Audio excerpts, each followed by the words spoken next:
eu partirei cantando por terras anunciando tua beleza, Senhor.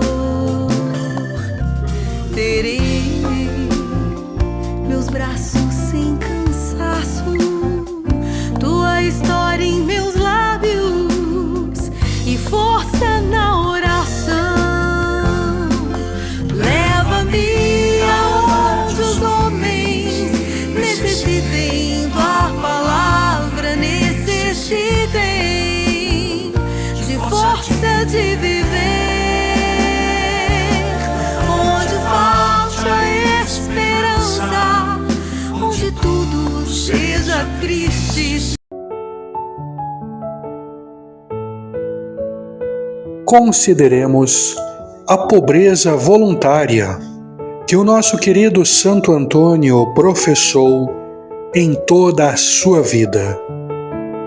Nascido de uma família não só ilustre, mas abastada, educado no meio da opulência e esplendor, Antônio renuncia a todos esses encantos e lisonjeiras esperanças. A sua vida é no templo. Os seus divertimentos são as funções eclesiásticas. A sua maior grandeza e esplendor consiste na ocupação e ministério dos altares. Mas esse desprezo dos bens terrenos não é ainda bastante ao fervoroso Antônio. Contava ele apenas 16 anos, quando determinado a ser pobre para sempre e por voto. A sagrada religião dos cônegos regulares de Santo Agostinho lhe ouviu fazer essa promessa à face dos seus altares e lhe viu cumpri-la exatamente em todo o tempo que teve a fortuna de o lograr.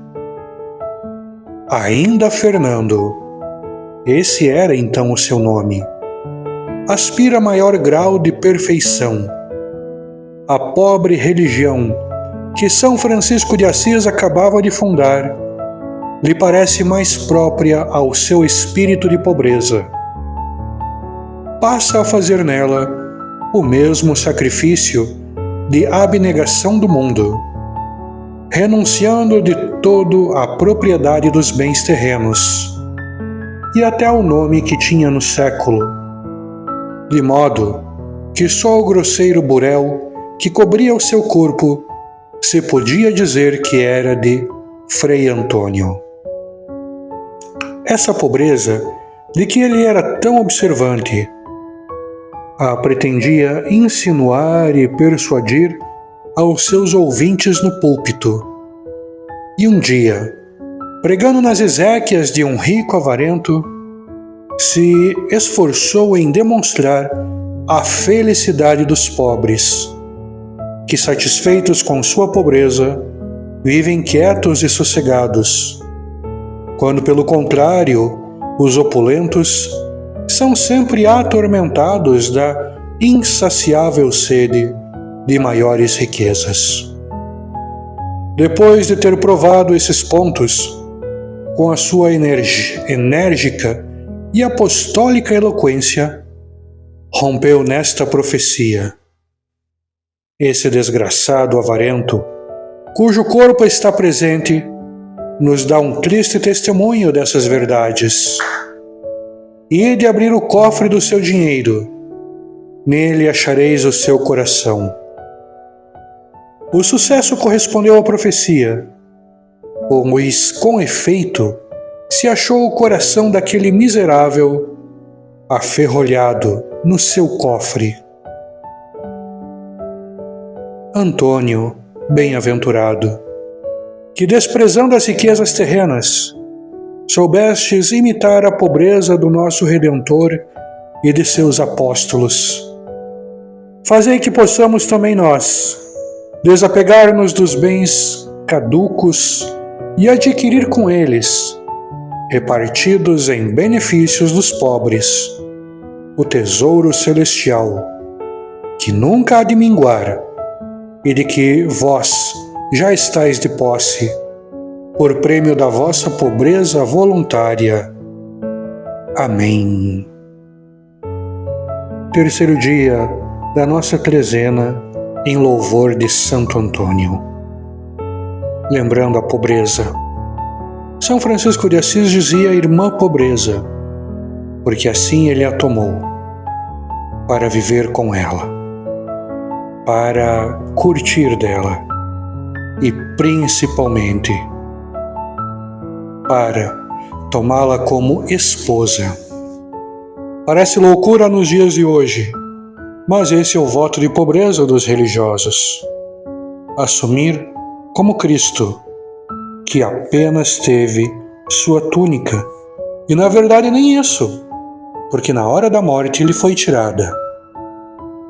Santo Antônio não vive apenas a pobreza, luta pelos pobres. Também por isso que nós temos a entrega do pão bento. O pão de Santo Antônio lembra a doação. E vai preparando na sua casa uma doação também, para ser feita aos pobres no dia de Santo Antônio. É regra? Não. É uma devoção. É um pedido. Também é quando você ajuda os pobres a sentir na carne a dor deles. E uma oferta gentil a Deus como ação de graças por tudo aquilo que tu tem. Oferecer a Santo Antônio o teu coração. Se ontem falávamos do santo casamenteiro, que ajudou tanto a vocação matrimonial, hoje nós falamos do pai dos pobres, que lutou tanto pelo fim da pobreza e entendia o que o Evangelho nos fala. Pobres sempre tereis. Isso quer dizer que o ódio, a cobiça, a ganância humana sempre vai existir, enquanto o ser humano não volta o seu olhar para Deus. Não depende de políticos, de governos, porque estes apenas satisfazem o reflexo de nossos desejos. E nosso desejo nem sempre é o fim da pobreza. Depende de nós. Lutar pelo irmão, lutar pelo próximo. Ainda mais nesse tempo do frio, nesse tempo da falta de alimentos. Lutar pelo pobre às vezes é ajudar quem não consegue pagar uma conta de luz, de água, enfim. Lutar pelo pobre é doar um pouco de comida. Mas lutar pelo pobre também é viver com dignidade, sem se preocupar em acumular riquezas. Ter o necessário para manter sua família é uma coisa. Agora, viver juntando e acumulando, isso sim, é aquilo que não faz parte do reino dos céus. O próprio Jesus nos ensina. E hoje, nessa trezena, pedindo por todos os irmãos que sofrem a pobreza, a falta de trabalho, por aqueles pais que não sabem como manter suas casas, por aquelas pessoas que mendigam, por aquelas pessoas que não têm o que vestir, por aquelas pessoas pobres também de espírito, que muitas vezes têm o dinheiro, mas não têm paz no seu coração. Pedindo hoje pela Carla em Quaraí, Débora em Pato Branco, Ana Lúcia Luz, por Lisandra, Tiago, a filhinha deles, por Márcio Lazarotto, por Jefferson e toda a sua comunidade, a qual ele remanda nossa oração. Estava uns dias sem, mas obrigado pelo aviso. Por Janete Gorgen, por Raquel e Pedro, pelo Marcos Ferreira, por Yolanda Chaves, por Nilda Carlota, mais uma vez, por todos aqueles que sofrem e precisam da graça de Santo Antônio, principalmente a conversão de seus corações. Aperi veni Sancte Spiritus. Dignai-vos, Senhor, pôr nos nossos lábios louvores dignos do vosso santo nome, e purificar o nosso coração, livrando-o de pensamentos impertinentes, vãos e pecaminosos. Iluminai o nosso entendimento e inflamai os nossos desejos, a fim de podermos fazer, nesse santo exercício dessa trezena, com aquela atenção, dignidade e devoção que devemos, para merecermos que cheguem ao trono da vossa divina majestade os nossos clamores. Por intercessão de Jesus Cristo, nosso Senhor. Amém. Santo Antônio, rogai por nós. Amém.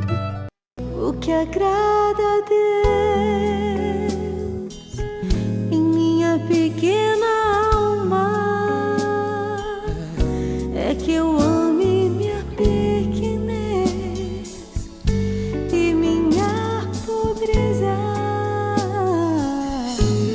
O que agrada a Deus em minha pequena alma é que eu ame minha pequenez